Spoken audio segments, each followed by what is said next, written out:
ஏய், அது நடந்து முடிஞ்ச கதடி. இப்ப அதை விடுங்க. இப்போ எசக்கி பாவம் இல்லையா, கர்ப்பமா இருக்கா.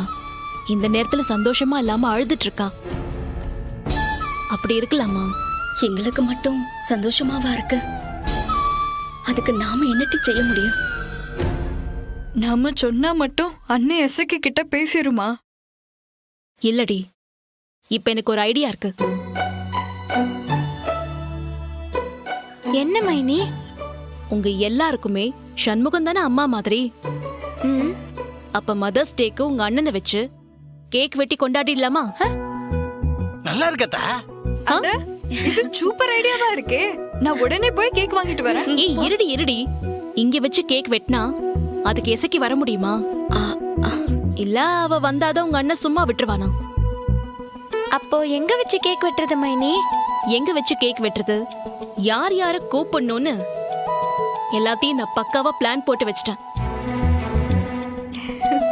நீங்க எல்லாரும் கூட வரீங்க, அவ்வளவுதான். ஹிடி, அதை விட வேற என்ன வேலை இருக்கு? எனக்கு இன்னைக்கு ஸ்கூல்லயும் வேலை இல்ல. எனக்கும் ரோந்திட்டு தான் போட்டிருக்காங்க. நான் பர்மிஷன் கேட்டு வந்துடுவேன். சூப்பர். மைனி, கட்டாயம் நானும் வந்துடுறேன். நாம எங்க கொண்டாட போறோம்? அதுக்கு முன்னாடி சில ஏற்பாடுகளை பண்ண வேண்டியிருக்கு. ஒரு நிமிஷம் இருங்க, வரேன்.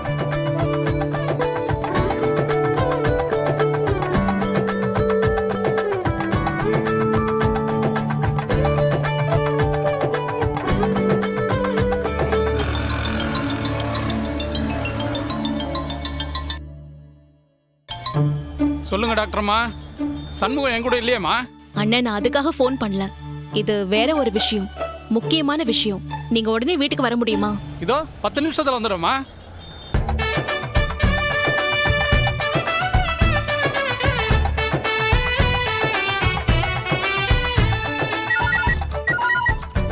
என்ன போன் அடிக்குது? என்ன மதினி பண்ணுதாவா?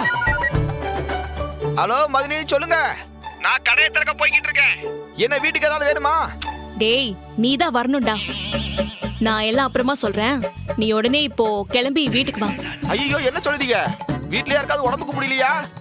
அதெல்லாம் எதுவும் இல்ல, எல்லாம் நல்ல விஷயம்தான். நீ உடனே வீட்டுக்கு வா சொல்றேன். சரி, இத உடனே வரேன்.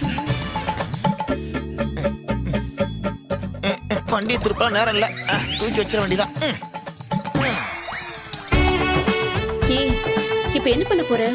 Just wait and see.